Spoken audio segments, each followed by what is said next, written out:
As the cubs have become bolder at home, Giles thinks it's time for Spot and Stripe to increase their socialization with the adult tigers back at the zoo.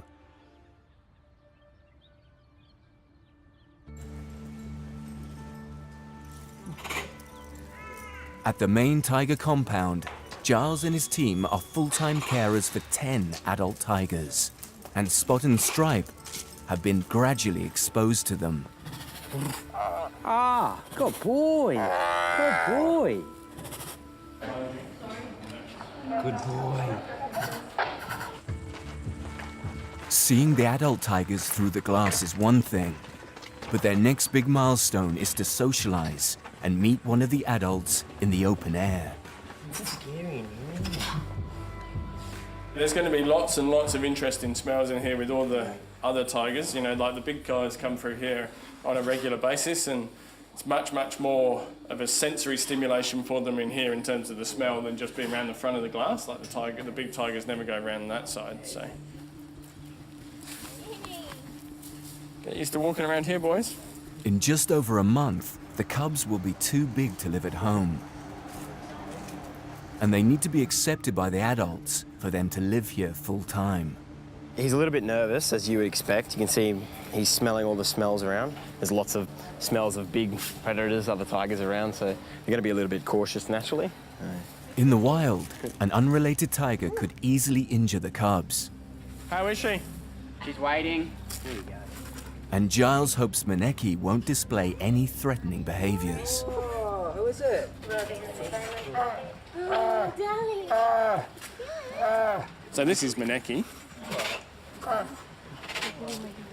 this is the very, very first time that Maneki's seen any cubs whatsoever.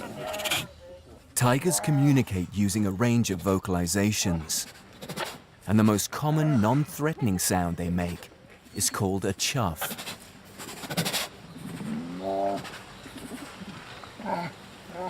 Chuffing is reassuring. So they're chuffing at her, they're chuffing at each other. So it's a reassuring type of noise, but it's also a way of greeting, so that she speaks your language, not like Ruby. Tigers are one of the few cats in the world to communicate in this way. These guys are very inquisitive, so their facial expression with their ears is exactly that. Now he's being a bit submissive for the fact that he's putting his ears slightly back, he's getting down low. So that's just being a little bit unsure, if you like.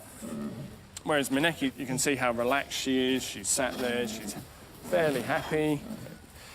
So Stripe is getting a little bit close. He's being cautious in the way in which he approaches. Good boy. You're brave. Yeah. Look at his face. He's very, very cautious. Like, he wants to go up a bit closer, but he's also a little nervous. But that's to be expected. Like, look at the size of her in comparison to him. So, and she's reacting a little. She doesn't want to be surprised.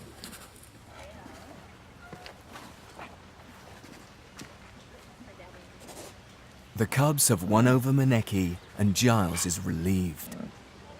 For a very first encounter, you couldn't have asked for it to go any better or any smoother. You know, no one's being aggressive, no one's showing over interest or too much interest. So, and the cubs are coping really well.